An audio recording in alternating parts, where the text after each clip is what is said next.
But when I watch you, I'm like, okay, strong personality, high self-confidence, comfortable in his own skin, BMF, badass, great communicator, charming, charismatic, persuasive, all this stuff. Stuff he says about women, 5 wives, all, playing around, constant, all this stuff.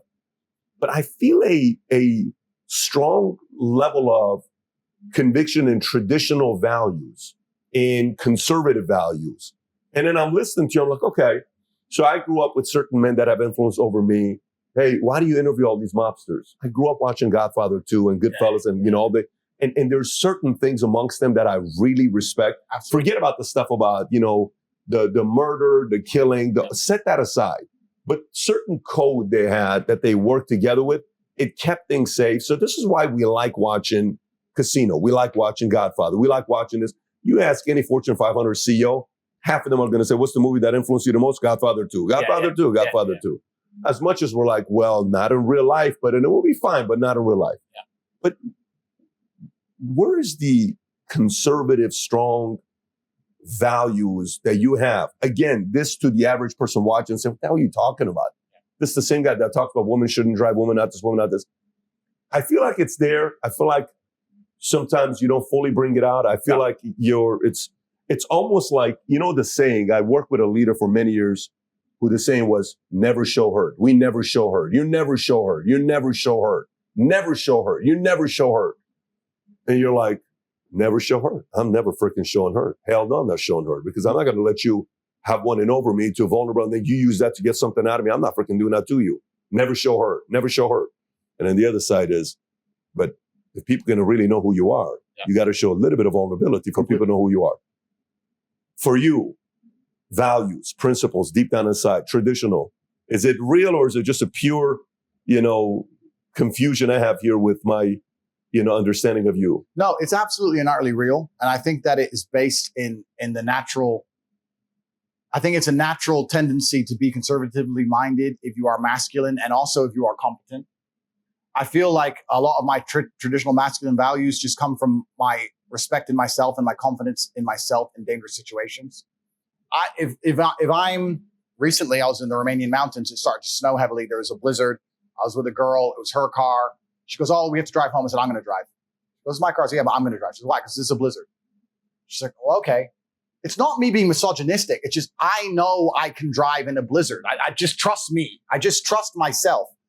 And I trust future self even more than I trust my current self, if that makes sense. So if I have a situation now where I have a play to make and it seems semi-risky, I'll think, well, future Andrew's even better than current Andrew.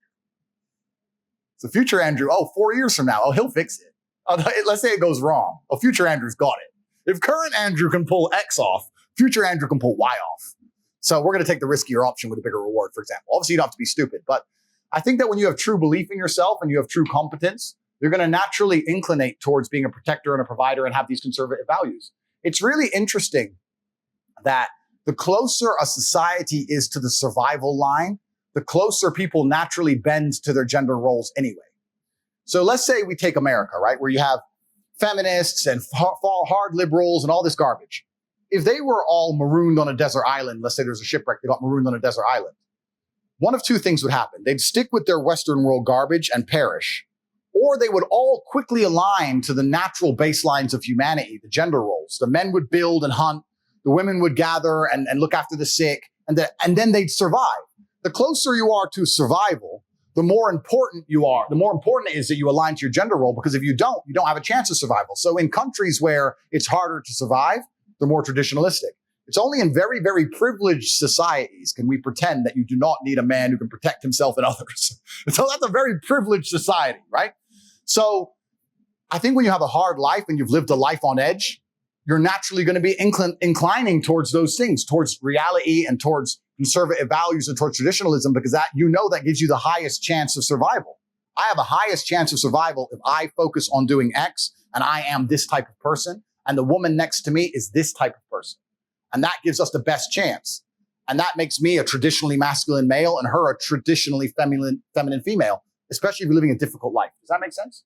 And especially in many parts of the world, that's still true today. In most of the world, that's still true today. We're talking on these podcasts to extremely privileged individuals who want to sit and throw away 98% of how the world functions and say it's bullshit and come along with this brand new thing they've invented for the last 15 years. And I say this often. I say, you find me dangerous that I said something that got me in a lot of trouble. So I'll say it again. I said that if I was going to get on a plane that was going to fly through the eye of a hurricane, and there was a 50% chance of it crashing, I would prefer a male pilot than a female pilot. Feminist lost her mind, called me misogynistic. I said, no, I think that men are calmer under pressure. I'm not saying the pilot, assuming they have the same skill, I'm talking about just the pressure of the plane crashing. In my experience, men are calmer under mortal pressure than a woman would be. She might panic, and then we're definitely going to die. I'm not saying she would panic. I'm not saying all women would panic. I'm saying if I had to choose male pilot or female pilot for this semi-suicide mission, I would choose a male pilot. That's my life experience, right? Everyone will attack me for that, but that's just a life I've lived. By extension, if I had to drop my children off at nursery, I want to drop them at an all-female nursery. I'd never drop my 3-year-old or 4-year-old kid if I had one at an all-male nursery. That'd be weird. So to me, this is how most of the world still functions. This is how the Western world functioned until 10 or 15 years ago. And I say these things and I'm vilified, but I truly believe I wouldn't be so popular and not so many people would resonate with me if large swaths of the population didn't go, well, he has kind of got a point, I guess. I don't think it's that bad. I think a lot of the world is still quite conservative, even in the West. There's just a very, very vocal minority that have all the control of the narrative that are trying to convince the world otherwise. I think the majority of even happy relationships, the man's a man, the woman's a woman. I think that's pretty standard. Perhaps I'm wrong, but in my experience, it certainly is. If you enjoyed this video and you want to watch the entire podcast, click over here. And if you want to be connected with experts, influencers such as Kiyosaki, Tate, Connolly, Paul Menteri, myself, and others, download the app Minect, where you get a chance to connect with these folks by the minute. You get to buy the minute or have FaceTimes with them, 15 minutes, ask them any questions you may want to have. Download the app Minect and start connecting with influencers and experts today.